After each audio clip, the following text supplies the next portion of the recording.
Hey everybody, Steve Gore, and this is PTSD video number 5, I believe. In the last one, we talked about this pouch here and what it contains. That is the front line of defense for when those intrusive thoughts, intrusive memories creep in. I've been working on this safety protocol video, and it's very complicated. It's going to have to be broken into 3 videos, and we can, I guess, consider this one the first in that series. And I'll get one up tomorrow and the day after, so they're all fairly close together so people don't get lost in following it. The safety protocol, there's a couple of things that work against us at first, and most of that is our knowledge that we already have and the things that we've been taught. And for us men, I think there's some genetics in there. You know, any sign of emotion or the fact that we need help is perceived as a weakness. So that's why I want to do this first. Instead of jumping right into the actual protocol itself, because I think a lot of people will dismiss it or say it's not for them, just because of that couple of facts. With post-traumatic stress, you have to be proactive. Okay, that's the bottom line. And I compare it to, let's say, God forbid, you or someone you know was diagnosed with cancer, heart disease, kidney failure, ALS, all these horrific terminal diseases. You know, you and your family are going to circle the wagons, and you're going to go out and actively pursue all of the cutting-edge treatments, cutting-edge medicines, therapies. You're going to look at alternatives. You're going to look at things that are cutting edge, coming right on the market today. You're going to read as much as you can about it. You're going to do everything, and that's what has to happen with PTSD. You and your family have to become very proactive. You have to try to absorb as much information as you can. There's tons of it out there. I've been dealing with PTSD now for 8 years. It's almost taken my life twice. The safety protocol that I'm going to show you has saved my life 3 other times. It is a tool that works if you implement it in your home. It's also a great way to open communications between you and your spouse, you and your family. A lot of people will sit back and tell you different things, and these work against us too. Peer pressure is one. If you're a combat veteran, depending on where and how you served or whatnot, it's almost all the time. Suck it up, you know, suck or embrace the suck is my favorite. That's one. But you know, stick to your own, things like that. Now, I have PTSD in a very severe form, and it's also a very isolative form because of how it happened. Now, it doesn't matter who you are, what group you belong to. I work with firefighters, I work with LEOs, nurses, level 1 traumas, victims of crime, and also our military. So it doesn't matter what group you fall into. Having the mindset that if you're not a combat veteran, you can't help a combat veteran, or if you're not LEO, you can't help an LEO, is just ludicrous. It's nonsense. I can tell you right now, and like I said, I have been right there. When you get to that point of being suicidal and everything, you know, the pain and everything is moving so fast, you're not going to care where the help comes from, just as long as it comes. By all means, go back and look at the other videos. Like I said, this is video number 5. Go back, use them as door openers to communication with your family and open discussions with other people that you know. the key to surviving with post-traumatic stress disorder is you have to surround yourself with others that have post-traumatic stress. PTSD is one of those afflictions that if you don't have it, you'll never understand it. It's not something that can be book taught, though they do the best they can. But to try and explain something this complicated and an affliction where one symptom engages, and once that gets running, it then engages other symptoms of the affliction. And it's absolutely horrible. And by the time a full-blown going down the rabbit hole, if you will, happens, by the time you get 2-3 days invested, things are moving so fast in your head and so downward into that negative blackness that you're not going to be able to pull out of it. You need some very serious, dedicated people around you.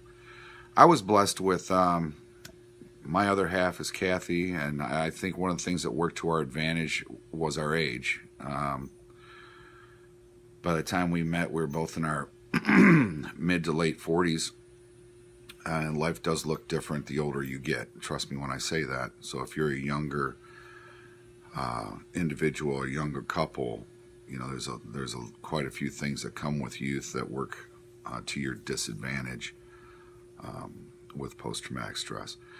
Anyway, with that being said, Kathy went out of her way, you know, when I told her I suffer with post-traumatic stress and everything else back when we were first dating, and she actively pursued it. She went out and found books online. She found books on tape. She found the hardback books, and she was constantly reading about it, and that in turn opened doors of discussion on how it was affecting me and things like that. So I'm at a very distinct advantage as far as having support in my household, other friends also. Now, one thing I want to make perfectly clear to you, okay? This information I share with you is not mine. It was given to me the same way I'm giving it to you. It was free. So I'm not selling you anything. I'm not asking you to donate to anything. I'm just taking the time to do these videos and pass them out to you for free. They were given to me by Vietnam veterans. These are men that are now in their mid to younger 70s and late 60s. I am 52.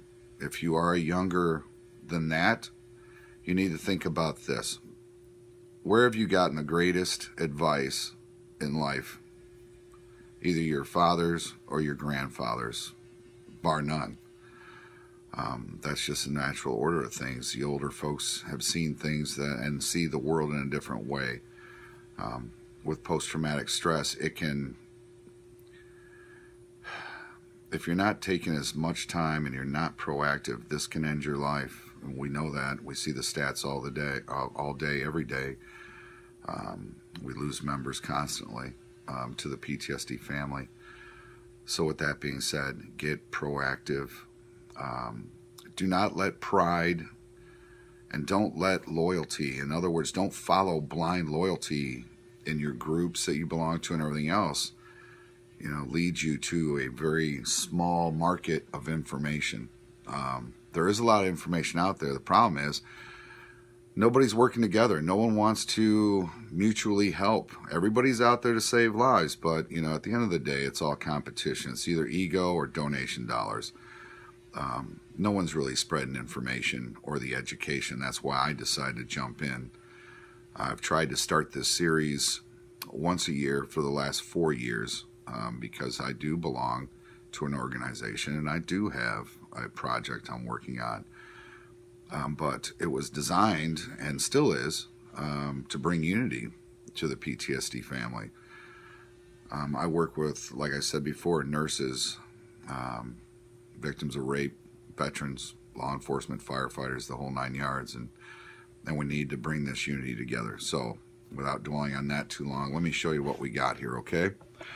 This is our safety protocol here. I don't know if you can see it and read it very well. I'll make sure in tomorrow's video you will. When I actually put this into action, the pouch that I showed you earlier didn't do its job in the first 30 minutes. I only give myself 30 minutes from the first intrusive thought or intrusive memory, which is what they really are. It's a memory of something that actually happened. If I can't break that thought process, the first thing I have to do is recognize that I am sliding. That's first. The second thing I do is I will text Mikey, my best friend, and Kathy, my other half, and that is in regards to our firearm that's in the house, okay? Now, when I text them something as simple as, hey, I'm sliding, and because of the support, and because we've been around each other as long, it's autopilot.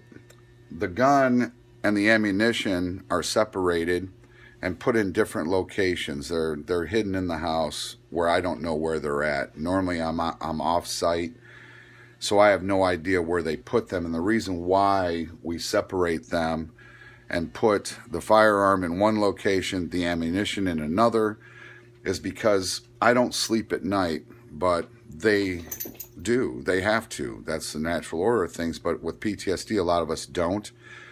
We also have the dogs in the house. So if I get up and start rummaging around trying to find this firearm to put my plan into play, between the dogs moving around, me rummaging through closets and dressers and things like that, it's going to wake somebody up and we can get me the help that I need. The next thing that goes out is another text message. While I'm waiting for them to send back done, that they've already finished hiding the firearm, I send out another one, and it's I'm sliding, keep the phone close, and that goes out to 5 or 6 members of my personal support group, and there's 1 or 2 in every time zone from the Atlantic Ocean to the Pacific Ocean. And I do that, and these are very, very solid people. These are people who are in the game, they have post-traumatic stress, and they will not fail to pick the phone up if I have to call them. But now I'll send that text. They know to keep the phone close to them. They know, 1, at the moment, no, I don't need to talk, and 2, I don't want to talk. I'm in the throes of it. So anyway, that safety net is in place after that. The third or the fourth step, the gun's been put away, my support system is in place, and on standby. My next place is a quiet space. And this is a very complicated one, and we're going to end the video on this one, but the quiet space is normally my bedroom, and the only thing I take in there is my phone and water. Don't add alcohol to an already bad situation. You need to hydrate. You're going to be in it for a fight. You need to hydrate yourself. So water. I'll turn on the TV, but I'll turn the volume down a little bit lower than if I was actually trying to watch it. And I have Naki, which is my dog. Just the act of petting her can sometimes calm me down and ground me a lot faster. The phone is there in case I do want to talk. Water, like I said, to hydrate. The TV is on because while you're laying there and you're in your own head, maybe something visually will come across the screen and catch your attention. And with the volume down just a little bit lower than when you normally watch TV, there may be something that, comes across audially that catches your attention. So it's basically there to maybe pull you out of it. Same thing with the dog. Now, where this becomes complicated is when you're younger or whatever. It's very important for our support from our families, our spouses and whatnot. Now, ladies, I'm addressing this to you specifically, but it does apply to husbands and things like that. If we get to the point to where I have to be in my quiet space, that means that you have to protect me while I'm in there. That means things that deal with the kids. I don't care if people pull in the driveway, somebody calls the house phone, we have dinner plans at mom and dad's house. Guess what? All that shit gets put on the back burner, and you have to protect me while I am in that space trying to regain my footing with this. With that being said, I'm very sorry that this is what it is and that we even need to have one of these. but this has saved my life a couple of times. It is a very important tool. Please use the videos to open doors of communication so you can get the support that you need at home. And put some comments in the thread and let me know what you think of everything that you're taking in now with this video. Once again, for everybody sharing the videos, thank you so very much. This is so very important. Suicides for post-traumatic stress and mental disorders, we're at an epidemic level here. So this can work for other mental health issues. It doesn't have to be just PTSD, but that's my thing, so that's what I focus on. For everybody else, please share these out. Give us some more input. Let me know what you think. Are we tracking? If there is something you disagree with in here, voice off. That's the only way we're going to open these doors of communication and really bring knowledge here. So with that being said, hey, y'all have a great night. God bless, and thank you for what you're doing. Sharing is caring. Thank you so very much. Night.